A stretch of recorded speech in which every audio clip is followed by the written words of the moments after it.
I pulled up to the glass cabin, expecting a family Christmas lights blazing, fire roaring. Instead, I found a tomb. The house was dark, the smart thermostat flatlining at 50 degrees.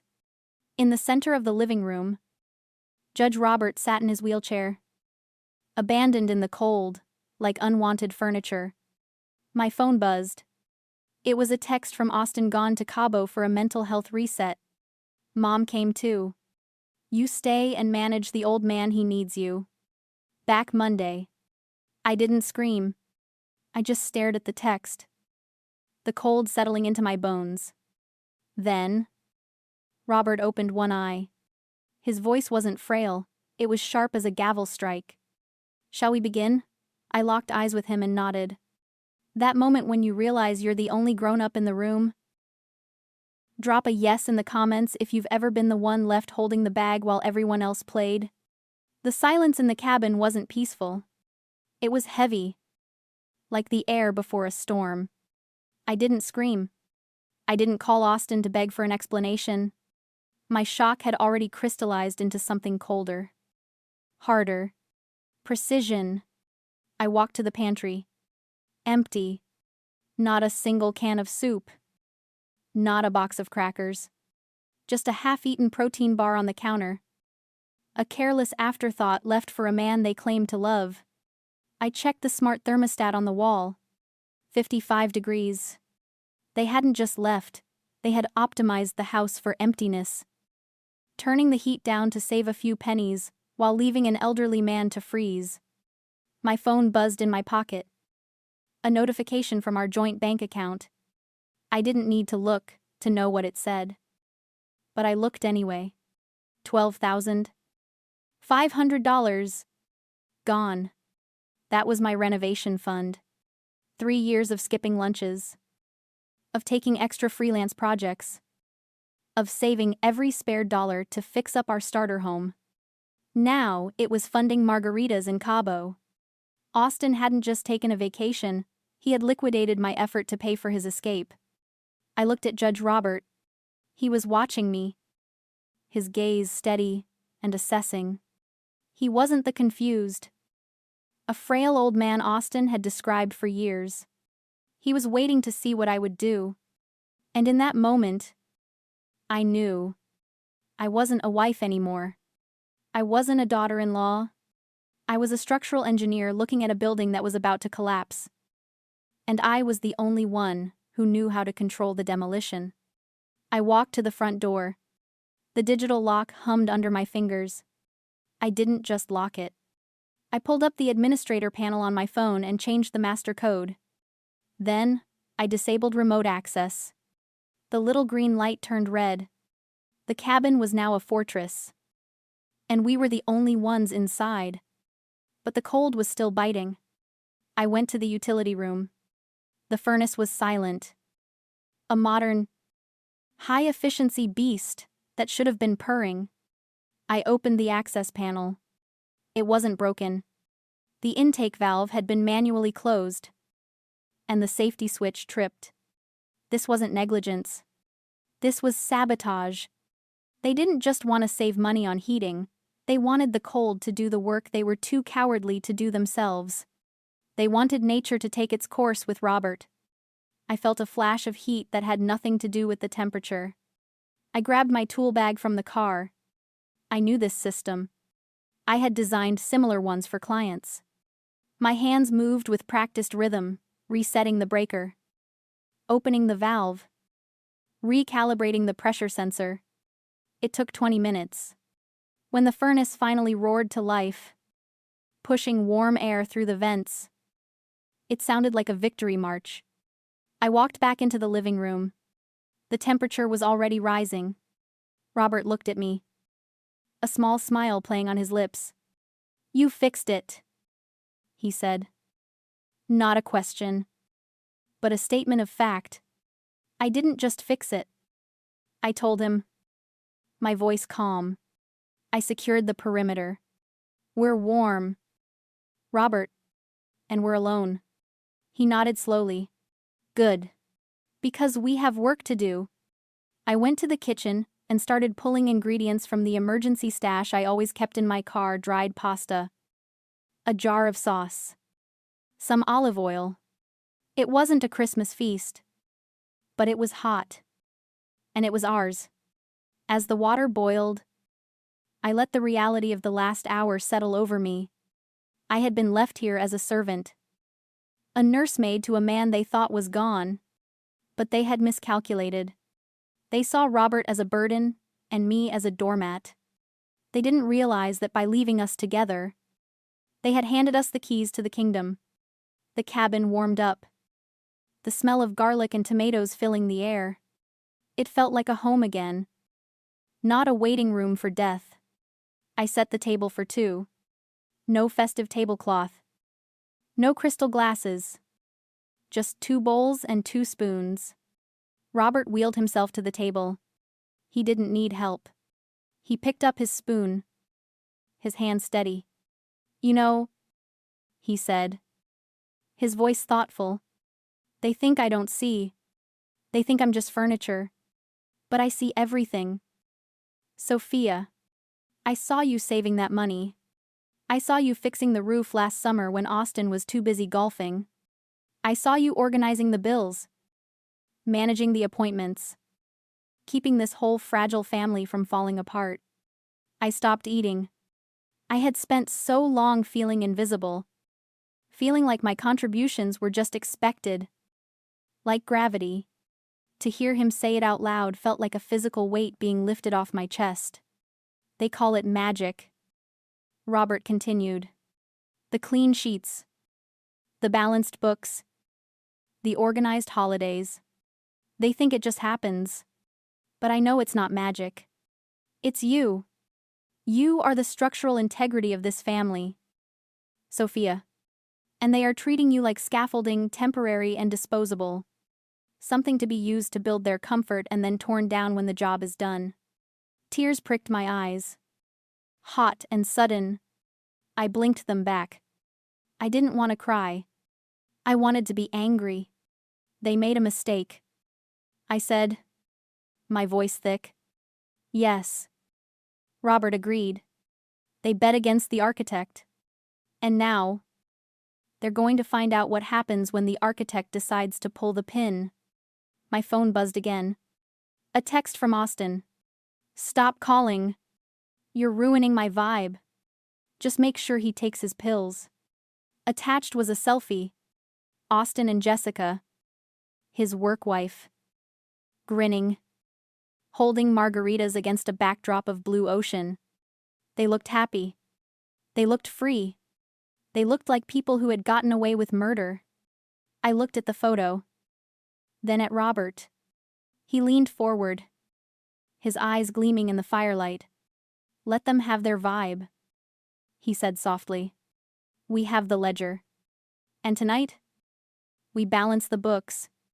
I put my phone down. I picked up my spoon. The pasta was simple, but it tasted better than any meal I had ever cooked for Austin. It tasted like dignity.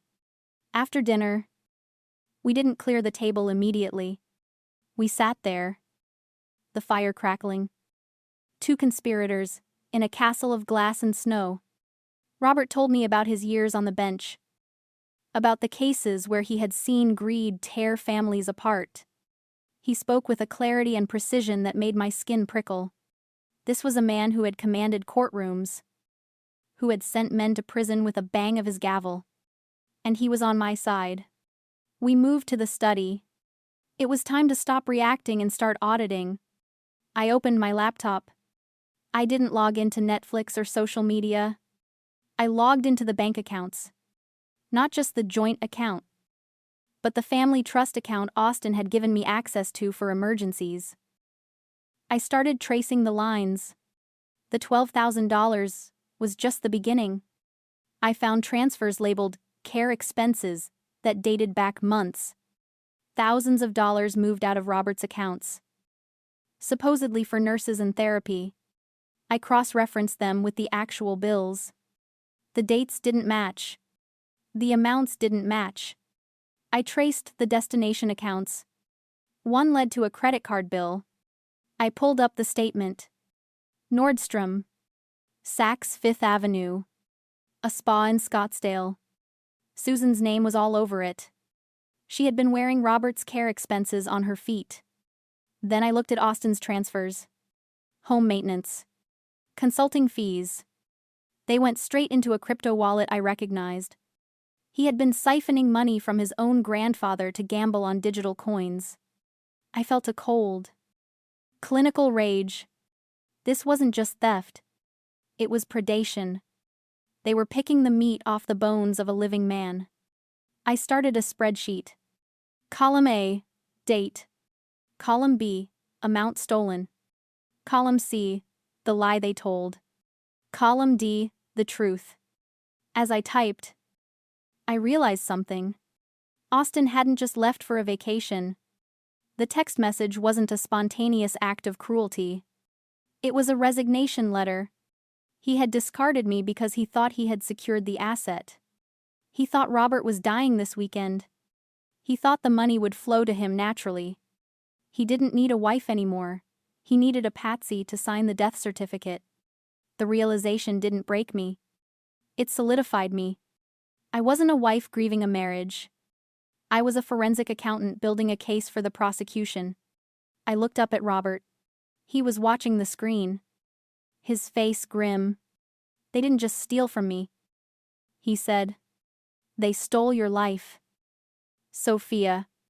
They stole your time. I kept typing. We're going to get it back. Robert. With interest. He smiled then. A wolfish grin. Open the bookshelf. He said. The third panel from the left. I did. It swung open to reveal a server rack. Lights blinking in the darkness. This cabin isn't just a house. Sophia. Robert said. It's a prototype. A smart home. Every room has eyes. Every room has ears. He wheeled himself over and tapped a command on the keyboard. A video file popped up on the screen. Timestamp, 2 days ago. The kitchen. I watched. Frozen. Austin and Susan were standing by the island. If the heater stays off, Austin said. His voice casual. The pneumonia takes him by Monday. We sell the land by Friday. Susan laughed. A harsh, tinkling sound. And Sophia, she's too timid to ask questions. We'll give her the old car and cut her loose. She won't fight back. She never does. I stared at the screen. The voices were clear. The faces were clear. It wasn't just greed.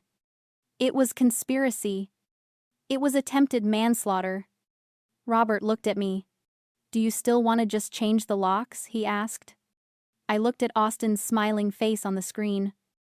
I'm planning my disposal. No. I said. I want to burn it down. Monday morning broke with a blinding brilliance. The blizzard had cleared, leaving the world scoured clean and white. The silence of the cabin was broken by the sound of an engine. They were back. Early. I watched from the balcony as the rental SUV skidded into the driveway. They piled out, tanned, hungover, and shivering in their resort wear.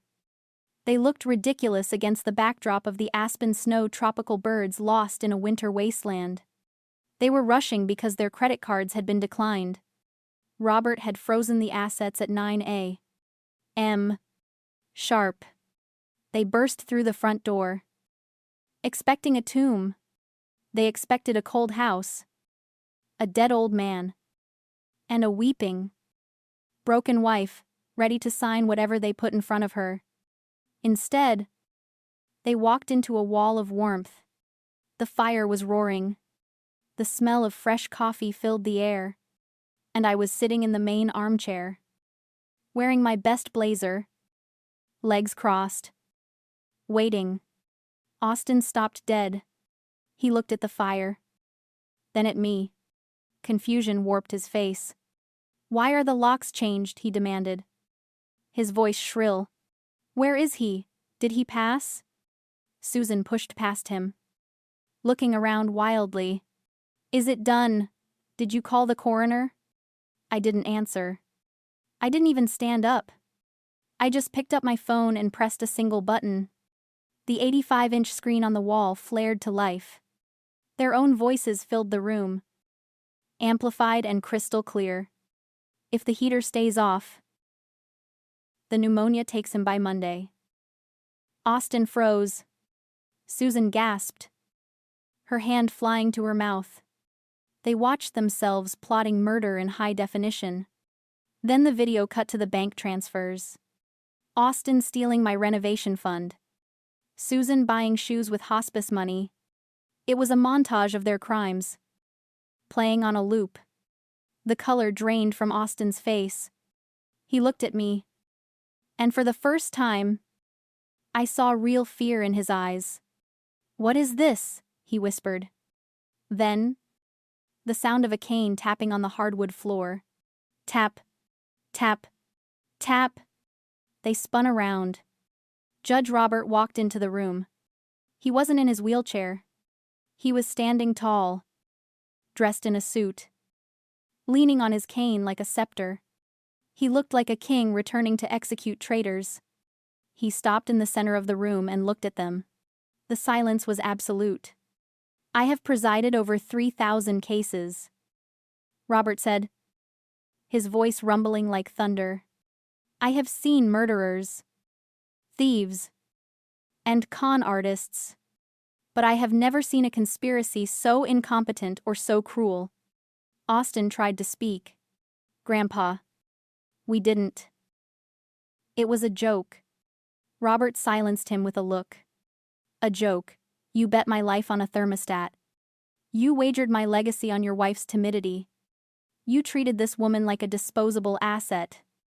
Robert's voice dropped to a terrifying whisper. "But you forgot to read the fine print. She is the trustee. She is the executor. And as of this morning, she is the sole owner of this property." Austin looked at me, his eyes wide and wet. Panic finally setting in. "Sophia, babe, you know I love you. Mom made me." I was stressed. I stood up. I didn't feel anger. I didn't feel pity. I felt the cool satisfaction of a balanced equation. I walked over to him and held out a thick manila envelope. "This isn't a divorce settlement, Austin," I said, my voice steady. "It's a trespass notice. And behind it is a copy of the criminal referral Judge Robert just filed with the district attorney. Attempted manslaughter, conspiracy, elder abuse, fraud." He reached for my hand, but I dropped the envelope at his feet. "You wanted a mental health reset?" I asked, looking him dead in the eye. "You have 30 minutes to vacate the premises before the sheriff arrives. That should give you plenty of clarity." Susan started to scream. A high, thin sound of disbelief. But I turned my back. I sat down next to Robert and poured myself a fresh cup of coffee. We didn't watch them scramble to pack. We watched the fire. The sheriff arrived at 9:30 a.m. sharp. He was a friend of Robert's, a man who didn't need much explanation after seeing the video. I watched from the balcony, safe behind the glass, as my husband and mother-in-law were escorted to their rental car. Austin looked up at me one last time, mouthing the word, "Please." I didn't wave. I didn't cry. I pulled my phone from my pocket, opened his contact, and hit delete. Then, I logged into the joint account one last time and transferred the remaining balance my money back into my private savings. The transaction sound was the only closure I needed. The silence returned to the cabin. But it wasn't lonely anymore. It was clean. 6 months later, the snow was gone, replaced by the vibrant green of an aspen summer. I stood on the deck, reviewing the blueprints for the new West Wing. Robert sat beside me, looking healthier than he had in years. We weren't just sitting on the money, we were using it. We had launched the Invisible Foundation, a grant program specifically for architects, designers, and caregivers who had been exploited by their families or employers. We were giving them the capital to break free, just like I had. Robert looked at the construction crew, pouring the foundation. You know, he said, most people use revenge to burn things down. You used it to build something. I rolled up the blueprints. I thought about the fear I used to carry, the desperate need to be useful just to be allowed in the room. That person was gone. Revenge is just a reaction. I told him. This is a legacy. They wanted to bury us. Robert. They didn't know we were seeds. I looked out at the mountains. I came here to care for a dying man. Instead, I buried a dead marriage and built a life. Sometimes the trash takes itself out. And sometimes you have to change the locks. Share this story if you've ever had to save yourself.